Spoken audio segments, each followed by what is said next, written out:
उत्तर प्रदेश में पंचायत चुनाव और विधानसभा चुनाव से पहले योगी सरकार ने मास्टर स्ट्रोक चला है।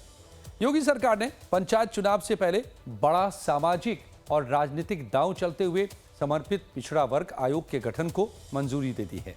लेकिन योगी सरकार के फैसले पर विपक्ष आरोप लगा रहा है कि पंचायत चुनाव को टालने के लिए आयोग का गठन किया गया है। मिशन 2027 की तैयारी में जुटी योगी आदित्यनाथ की सरकार ने पंचायत चुनाव कराने से पहले बड़ा सामाजिक और राजनीतिक दांव चला है। योगी सरकार ने समर्पित पिछड़ा वर्ग आयोग के गठन को मंजूरी दी है। कैबिनेट की बैठक में पंचायत चुनाव में ओबीसी आरक्षण को लेकर महत्वपूर्ण प्रस्ताव को मंजूरी मिली है। योगी 2.0 सरकार के दूसरे कैबिनेट विस्तार के बाद पहली बैठक में पंचायत चुनाव को लेकर यह सबसे बड़ा फैसला लिया गया। सरकार ने पंचायत चुनाव में ओबीसी आरक्षण तय करने के लिए समर्पित पिछड़ा वर्ग आयोग के गठन को मंजूरी दी है। आयोग पंचायत स्तर पर पिछड़े वर्ग की हिस्सेदारी का अध्ययन करेगा और उसी आधार पर आरक्षण की नई व्यवस्था तय की जाएगी और उसके बाद चुनाव कराए जाएंगे। उत्तर प्रदेश के मुख्यमंत्री योगी आदित्यनाथ की अध्यक्षता में आज मंत्री परिषद की बैठक हुई और उस बैठक में कई महत्वपूर्ण प्रस्तावों को मंजूरी प्रदान की गई। सबसे खास बात यह है कि उत्तर प्रदेश में योगी आदित्यनाथ मंत्रिमंडल के विस्तार के बाद आज सभी मंत्रियों की पहली कैबिनेट बैठक हुई और उस बैठक में उत्तर प्रदेश में पंचायत चुनाव कराए जाने से पहले गठित होने वाले जो ओबीसी आयोग है उसको लेकर मंत्रिपरिषद की बैठक में मंजूरी दी गई। इसके अलावा कई अन्य महत्वपूर्ण विभागों के प्रस्तावों को मंजूरी दी गई है और मुख्यमंत्री योगी आदित्यनाथ के सहित राज्य सरकार के सभी कैबिनेट मंत्री जो अभी पिछले दिनों भी जो भूपेंद्र सिंह चौधरी जो कैबिनेट मंत्री और मनोज पांडे ने कैबिनेट मंत्री पद की शपथ ली थी, उन सहित सभी मंत्रिपरिषद के जो सदस्य हैं वो शामिल हुए और यह योगी मंत्रिमंडल के विस्तार के बाद पहली कैबिनेट बैठक थी जिसमें उत्तर प्रदेश के विकास से जुड़े कई महत्वपूर्ण प्रस्तावों को मंजूरी प्रदान की गई है।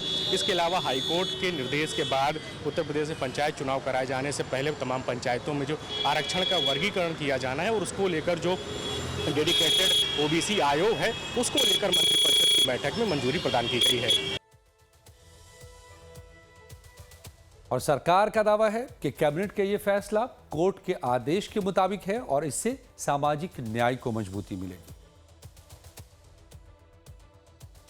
दरअसल क्या कि जो हमारा पंचायत चुनाव है तो माननीय न्यायालय के निर्देश के अनुसार माननीय सर्वोच्च न्यायालय जो निर्देश दिए हैं उसके तहत आयोग का गठन हो गया है। आज कैबिनेट ने पास कर दिया है और इसके उपरांत हम लोग आगे बढ़ेंगे और जैसे जैसे अपना आयोग कार्य पूरा करेगा उस हिसाब से चुनाव की प्रक्रिया को आगे बढ़ेगा। तो कैबिनेट के फैसले के मुताबिक समर्पित पिछड़ा वर्ग आयोग 6 महीने में सरकार को अपनी रिपोर्ट देगी। इस रिपोर्ट के आधार पर पंचायत में आरक्षण व्यवस्था लागू करने के बाद ही चुनाव होंगे। हाईकोर्ट के रिटायर्ड जज आयोग के अध्यक्ष होंगे। आयोग में 5 सदस्यों की नियुक्ति यूपी सरकार करेगी और इन सभी का कार्यकाल 6 महीने का होगा। योगी सरकार के फैसले को सत्ता पक्ष और उसकी सहयोगी पार्टी जहां सामाजिक संतुलन का मॉडल बता रही है, वहीं विपक्ष इसे विधानसभा चुनाव में हार को देखते हुए पंचायत चुनाव टालने का आरोप लगा रही है। देश की 25 करोड़ जनता के लिए तमाम इस तरीके के कैबिनेट के विषय आए हैं और वहीं पर ऊर्जा पर भी बहुत महत्वपूर्ण विषयों पर मिर्जापुर के एक संयंत्र को लगाने का जो हमें लगता है कि उत्तर प्रदेश में आज़ादी के बाद चौथा संयंत्र ये लगेगा जिसमें 765 केवीए का एक नया संयंत्र स्थापित किया जाएगा। इस तरीके की तमाम जो विकास कार्य थे, विकास की योजनाएं हैं, जनता की योजनाएं हैं, उन योजनाओं पर डिस्कस हुआ और उन्हें पारित किया गया। सर, अखिलेश यादव जी ने तंज कसा है मंत्रिमंडल विस्तार का जो भाग बंटवारा हुआ, कह रहे हैं कि अपनी फिसड्डी हो गई और आन गांव का सिद्ध हो गया। मैं किसी का नाम नहीं लेना चाहता हूं, लेकिन मैं इतना ही कहना चाहता हूं कि अंतरात्मा में झांकना चाहिए और ये सवाल अपने से करना चाहिए कि वो कहाँ क्या बोल रहे हैं, क्या उसको कर रहे हैं। जिस समाजवादी पार्टी ने अभी 1 हफ्ते पहले ये कहा हो हम पंडित जी से पूछ करके ही पैर निकालेंगे दाहिना की बायां, हम उन्हीं से पूछ करके मुहूर्त निकालेंगे, उन्हीं से पूछ करके काम कराएंगे, और उसी समाजवादी पार्टी ने जो इस देश को, इस सृष्टि को, इस विश्व को नई दिशा देने का काम किया हो, त्याग बलिदान से उसका पूरा इतिहास भरा हो, उसके लिए आज तक के सबसे अमर्यादित बात को उसी समाजवादी पार्टी ने अधिकृत रूप से कहा।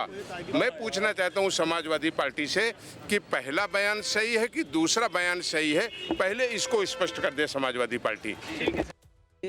न्यायपालिका जब अपना कर्तव्य देश में सही नहीं करती तो जनता सड़कों पर उतरती है और जनता को न्याय पाने के लिए सड़क पर उतरना पड़ता है, क्योंकि न्यायपालिका अपने दबाव में ईवीएम के, जब पूरा विपक्ष एकजुट होकर ईवीएम के खिलाफ गया 2024 के चुनाव से पहले, तो न्यायपालिका ने निर्णय सही नहीं दिया। उन्होंने 5 बूथों को गिने जाने की, 5 ईवीएम की गिनती करने को, वीवीपैट की गिनती करने को कहा, लेकिन ये नहीं कहा कि वो गिनती चुनाव से पहले होगी, चुनाव के बाद होगी। इसलिए वो गिनती होती ही नहीं है।